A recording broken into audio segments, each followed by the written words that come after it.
ઘટે તો જિંદગી ઘટે, બાકી મોજ તો ન જ ઘટે હો. લ્યો પપોડું વાગી ગયું, હવે તો મોજ આવે ને તો જ બકે હો વાલા.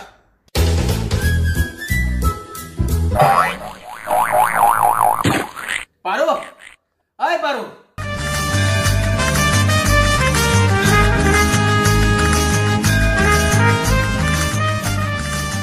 એ હું છે બોલો.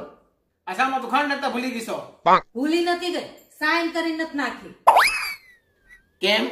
કેમ એટલે મારા ઘરમાં ચીનનો પૂરેપૂરો વિરોધ છે, એટલે મારા ઘરમાં ચીનની કોઈ વસ્તુ ન જોઈએ, એટલે ખાંડ ન જોઈએ. આ ખાંડ ને ચીન ને શું લેવા દેવા છે? હું લેવા દેવા એટલે ખાંડ ને હિન્દીમાં શું કહેવાય? ચીની.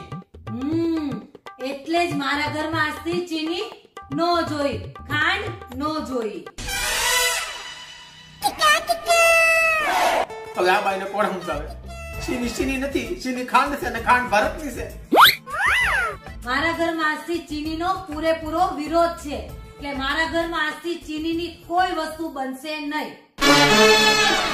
એટલે શાંતિથી ચા પી લ્યો. જય હિન્દ, જય જય ગરવી ગુજરાત.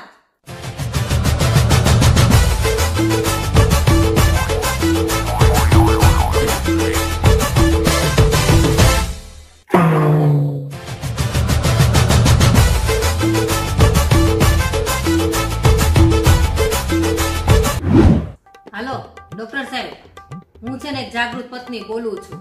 તમને તો ખબર છે ને હમણાં કોરોનાનો ચારે કોર કાળો કેર આયલો છે. તો છે ને મારે મારા પતિની સુરક્ષા માટે હું પગલા લેવા જોઈ ને ઈ જાણવા હાટું થઈને મેં તમને ફોન કર્યો છે. તો બેન તમે અત્યારે કોરોનાથી બચવા માટે શું શું કાળજી લો છો? અત્યારે તો છે ને પેલા ડોક્ટરનો પીપીઈ કીટ નથી પહેરતા, ઈ તો છે નહીં મારી પાસે, પણ હું ત્યાં રેનકોટ તો પહેરાઈ દઉં છું.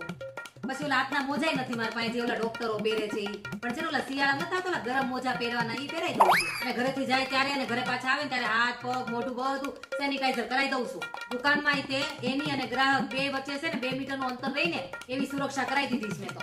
પૈસા આડવાથી કોરોના લાગવાનો ભય તો ખરા ને, એટલે બધી વ્યવસ્થા મેં છે ને ઓનલાઈન કરાવી દીધી છે. અને ઘરે આવ્યા ભેગા પરાણે હું છે ને ધગધગતા ગરમ પાણીમાં નવડાવી દઉં છું. દિવસમાં 3 વખત ઉકાળા પાઉં છું અને 2 વખત હળદર વાળું અને બદામ વાળું પરાણે દૂધ પીવડાવું છું. અને આખો દિવસ ગરમ પાણી પીવડાવું નહીં તો અલગથી. અને કોઈ મહેમાને તું ઘરે આવાય નથી દેતી. અને આને છે ને દુકાનથી ઘર ને ઘરથી દુકાન બીજે ક્યાંય જવાય નથી દેતી. રોજ સવારે 4 વાગે ઉઠાડીને પરાણે તો હું યોગા કરાવું.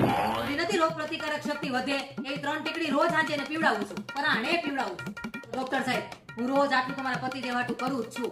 તો હજી મારે આના કરતા વધારે સુરક્ષિત એને રાખવા હોય તો હું કરું ને ઈ કયો મને. બેન તમે કાંઈ ન કરો ને તો હાલશે. તમે ખાલી તમારા પતિને ઘરે ખાલી હક લેવા દો, એટલે હારવાના થાય. નકર આમને મોકલી જાય બિચારા. અને આમ જો હજી એક વાત કહું છું, તમે છે ને તમારા મગજને કુકરમાં નાખી અને 3 સીટી કરી નાખો, બરાબર? એટલે બધા વાયરસ છે ને ઉડી જાય. મૂકું છું. હે શું કીધું ડોક્ટર સાહેબે? એ કાઈ નહીં, તમને ન ખબર હોય. તમે જાઓ સેનિટાઈઝર કરતા જાઓ, દુકાન ભેગા થાવ.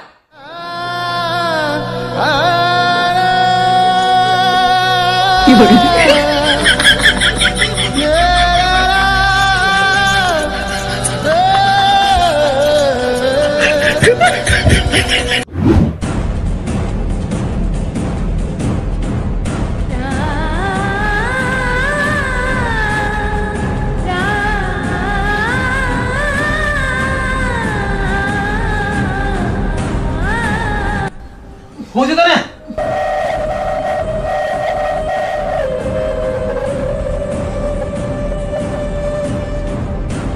હું થાય છે તને?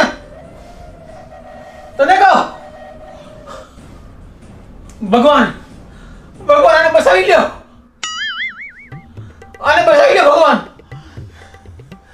ભગવાન તમે આને લઈ લેવો તો પછી મારું શું થાય? મોજ આવી જાય.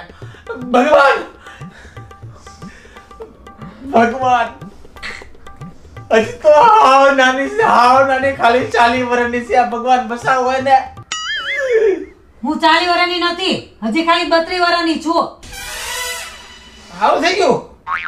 હા. આવું તે કઈ હોતો છે? ઘડીક વારમાં હાજર કરી દેશો.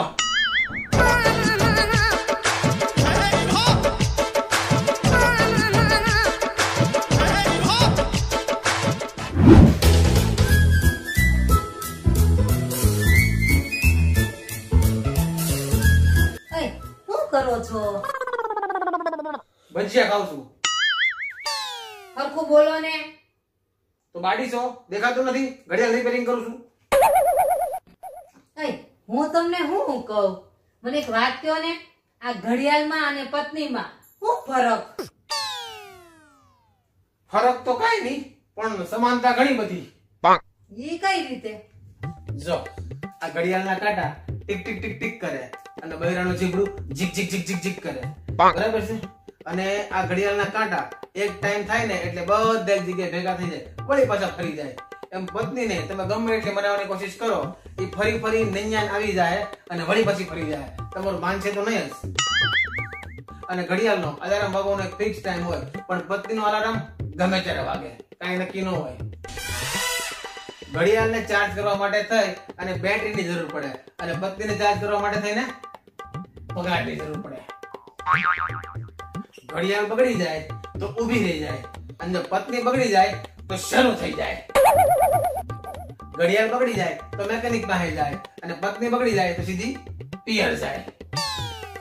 અને સૌથી ખાસ વાત, જ્યારે આપણું મન થાય ત્યારે આપણે ઘડિયાળને બદલીએ છીએ, પણ આ બૈરાને પૂરું થઈ ગયું, એક માસ પૂરું થઈ ગયું.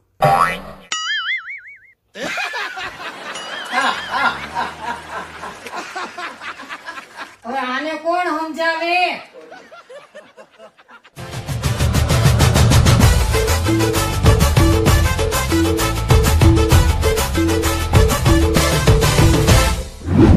ઓય, આ તારા ફોનનો પાસવર્ડ છે? આપણા લગ્નની તારીખ કેમ યાદ નથી? યાદ તો હોય જ ને, કેમ ભૂલાય? પણ હું તને શું કહું, આ જે શુભ તારીખ છે એ તું તારા સુંદર સુંદર હાથોથી આમ ટાઈપ કર ને તો મજા આવી જાય. હે તે એમ કયો ને, લાવો ને હમણાં કર દો. Thank you.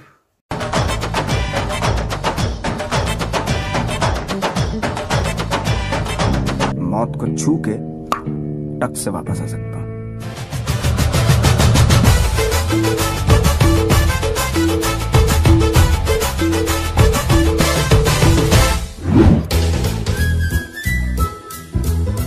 ઓય ઓય ઓય, હું તમને શું કહું, આપણે ઓલા સામેવાળા ઓલા કાકા નથી 70 વર્ષના, ઉકળી ગયા? એ ઉકલી નથી ગયા, લગ્ન કરી એવા લગ્ન. લગ્ન કરી હવે? હા. બોલો, આખી જિંદગી માણસે કેટલું આમ સમજદારી ભરું કામ કર્યું તું, તો અત્યારે કાંઈ બુદ્ધિ ભ્રષ્ટ થઈ ગઈ. આ ઉંમરે આવડી મોટી મુસીબત માથે લેવાય ન લેવાય? હું કયો છો તમે? હું કયો છો? ઓકે, હાસુ જ કીધું છે કે ગૌઢે ઘટ પણ માણસને નત નવા શોખ થાય, અને જાતિ જિંદગીએ માણસ પાછો બાળક થાય. અને આ બાળક અત્યારે આવા ખતરા કરે છે. બોલો, કરતા છે આવા ખતરા? ન કરાય, ન કરાય. હવે આને કોણ સમજાવે, કોણ સમજાવે?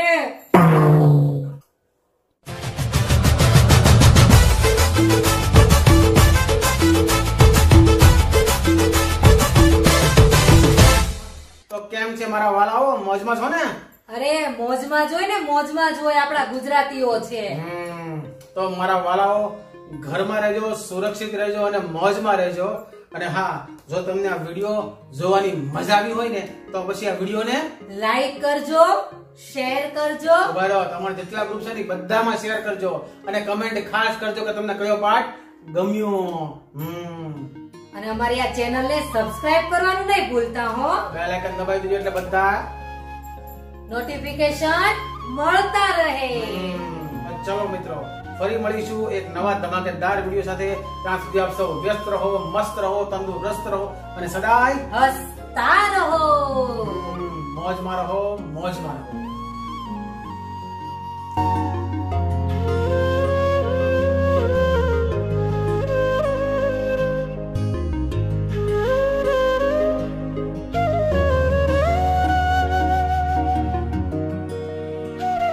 અને હા, તમે જો અમારા આ બંને વિડિયો ના જોયા હોય ને તો જોઈ લેજો. એમાં તમને શું આવી જાય? મોજરી આવી જાય, મોજરી.